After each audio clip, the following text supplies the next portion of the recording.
Hasan sex కుంభకోణంలో మరికొన్ని విషయాలు అయితే వెలుగులోకి వచ్చాయి. సో ఈ అంశాన్ని మనకి వివరించడానికి మనతో పాటు ఉన్నారు ప్రముఖ సినీ క్రిటిక్ దాసరి విజ్ఞాన్ గారు.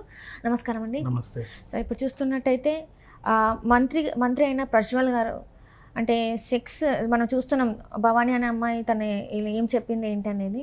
సో ఇప్పుడైతే కొన్ని కొత్త విషయాలు అయితే తను చెప్పడం జరిగింది. అసలు అవి ఏంటి, ఎలా ఉండబోతున్నాయి అసలు?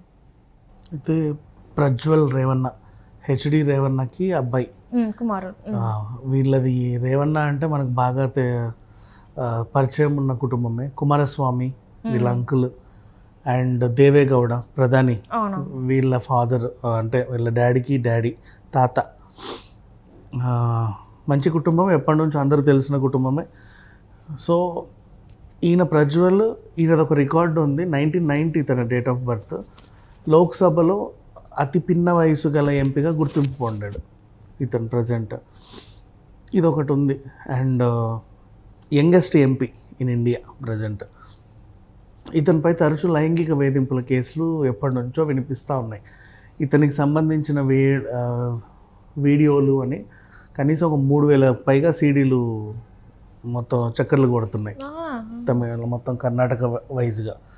సో అసలు ఏం జరిగింది అంటే, ప్రజెంట్ వచ్చిన కేసు ఏంటంటే, ఒక అమ్మాయి 47 ఏళ్ళ మహిళ అమ్మాయి, ఆమె వీళ్ళకి అంటే భవానీ రేవన్న వీళ్ళ అమ్మకి స్వయాన మేనత్త కూతురు.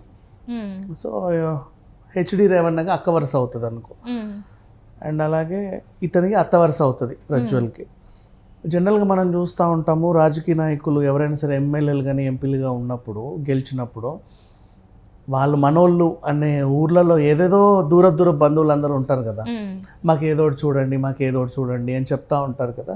అలా ఈవిడ వరుసకి వాళ్ళ చుట్టాల అమ్మాయి కాబట్టి ఏదైనా పని ఇప్పించండి అంటే ఆ వయసుకి ఏమి ఇప్పిస్తారు, ఆవిడ కూడా పని చేసుకునే అమ్మాయి. కాకపోతే వాళ్ళ దాంట్లో చుట్టాలలో వీళ్ళు ఎంపీలుగా ఎమ్మెల్యేలుగా ఉన్నారు, మినిస్టర్లుగా ఉన్నారు. అయినప్పటికీ మనకి ఏదైనా పని ఇప్పిస్తారులే అని అనుకుంటారు ఊళ్ళో మన వాళ్ళు. అక్కడ ఆవిడకి ఎందుకో పని ఎక్కువయ్యో ఏదో నచ్చల, అంటే బాగా వెట్టి చాకరి ఎక్కువైపోయింది. మరి అంత వెట్టి చాకరి నేను చేయలేను అయ్య గారు, ఇంకేదన్నా చేయండి మనోళ్ళే కదా అంటే, తర్వాత ఇంకొక హాస్టల్లో వంట పనికి పెట్టించాడు. అది కూడా నాకు చాలా ఎక్కువ అయిపోతుంది. పొద్దున్న 5 గంటలకు లేచి రాత్రి 12 వరకు అన్నీ సెట్ చేసి పడుకోవాలి, నిద్ర ఉండట్లేదు, మధ్యాహ్నాలు ఇలా ఆవిడకి కొంచెం ఏదో ఇబ్బంది పడ్డట్టు చెబితే, ఇంకా మన ఇంట్లోనే పని చేయి అని ప్రజ్వల్ ఇంట్లో పెట్టించాడు. ప్రజ్వల్ ఇంట్లో బేసికలీ అమ్మాయిలు, యువతులు, మహిళలు కలిపి 6 ఆడోళ్ళే పనిలో ఉన్నారు. అంటే తోట పనికనో లేకపోతే ఇంకో పనికనో 6 వీళ్ళు అమ్మాయిలే ఉన్నారు. ఇప్పుడు ఒక మహిళ బయటకు వచ్చి ఈవిడ ఆరోపించిన ఆరోపణలు ఏంటంటే, మమ్మల్ని లైంగికంగా వేధిస్తారండి వాళ్ళ ఇంట్లో అని. అంటే ఫ్రూట్స్ ఇస్తారా అని పిలిచి స్టోర్ రూమ్కి పిలవడం, ఎక్కడ పడితే అక్కడ చేతులు వేయడం. అండ్ నెక్స్ట్ నలుగు పెట్టుదురా అని చెప్పేసి స్నానం గదిలోకి తీసుకెళ్ళడం. అండ్ నెక్స్ట్ అప్పుడు కూడా అదో రకంగా ఎక్కడ పడితే అక్కడ చేతులు వేయడం అండ్ బాడీ మసాజులు చేయమనడం. అండ్ అలా కొంచెం వింత కోరికలన్నీ కోరుతూ వాళ్ళని లైంగికంగా వేధించేవాళ్ళు.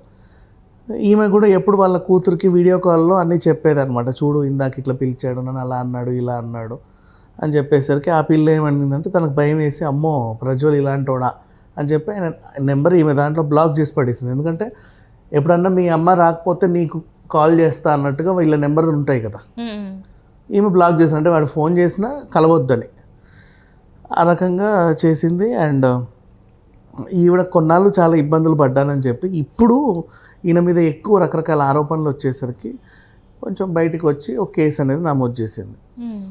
అయితే ఇప్పుడు దేశవ్యాప్తంగా అంటే వీళ్ళది జనతాదళ్ పార్టీ, మోడీ వీళ్ళతో పొత్తులో ఉన్నాడు, బీజేపీ పొత్తు.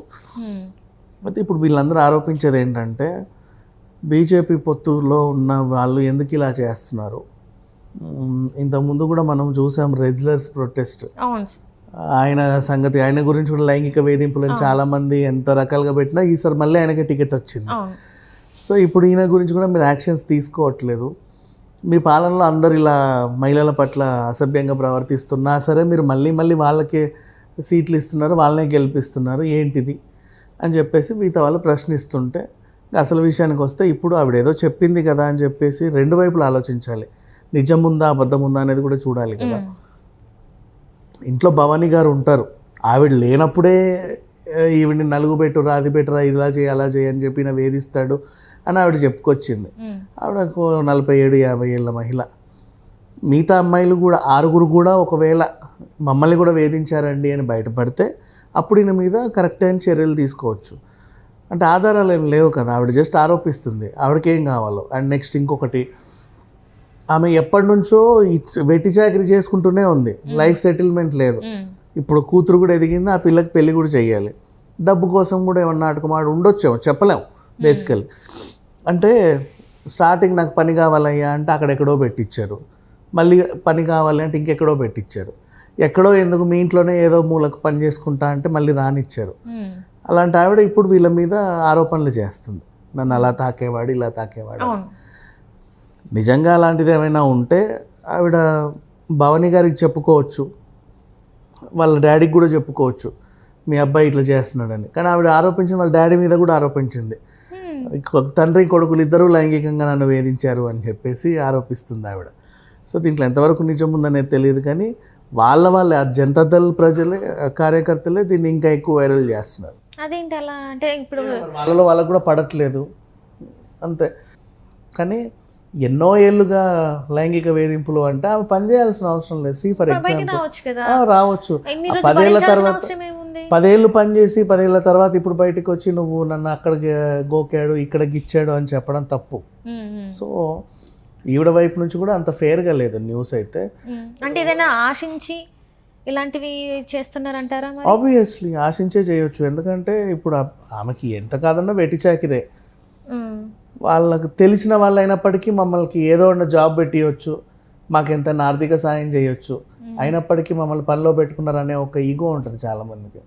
ఇప్పుడు ఫర్ ఎగ్జాంపుల్ నువ్వు సడన్గా ఎమ్మెల్యే అయ్యావు, మీ చెల్లికి పెళ్లి చేసావు, మీ చెల్లి హస్బెండ్కి సంబంధించినటువంటి ఇంకెవరో కొంచెం దూర బంధువులు నీ దగ్గరకు వస్తారు, మేమండి పలానా మీ చెల్లి వాళ్ళ హస్బెండ్ ఉన్నాడు కదా ఆయనకి ఆ వరుస అవుతాము, నీకు నేను ఈ వరుస అవుతాను అని చెప్పి కూర్చోగానే మాకు ఏదైనా పని పెట్టియండి ఏమైనా చేయండి అంటే నువ్వు ఆర్థికంగా ఈతంగా సాయం చేయకుండా గొడ్ల చాకరీ చేయించావు అనుకో, పాల కేంద్రంలో పనికి పెట్టించావు, రోజు పేడెత్తి అవన్నీ చేసి పాలు పిసికి పోయాలి.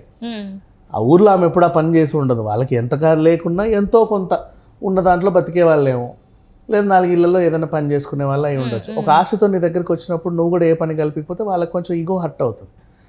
అండ్ నెక్స్ట్ అప్పటికక్కడ కాకుండా మళ్ళీ ఇంకేదో హాస్టల్లో పనికి పెట్టించావు, అడగ్గా మీ ఇంట్లో పనికి పెట్టించావు.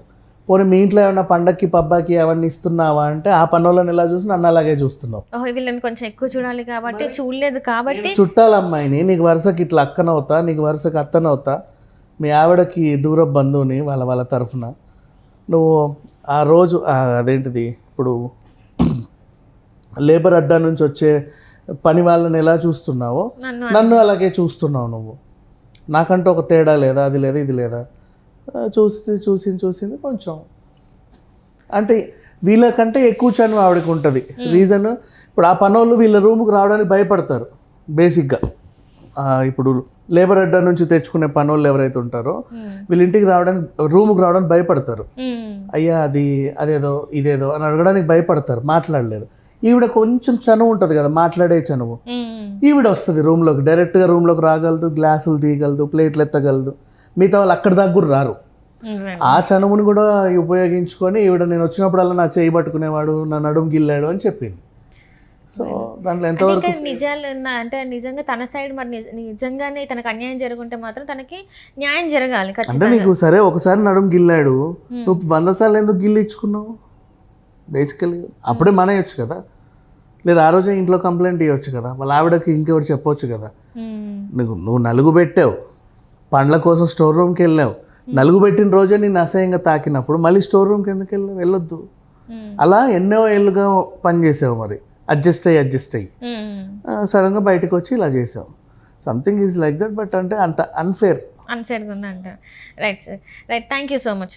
Thank you.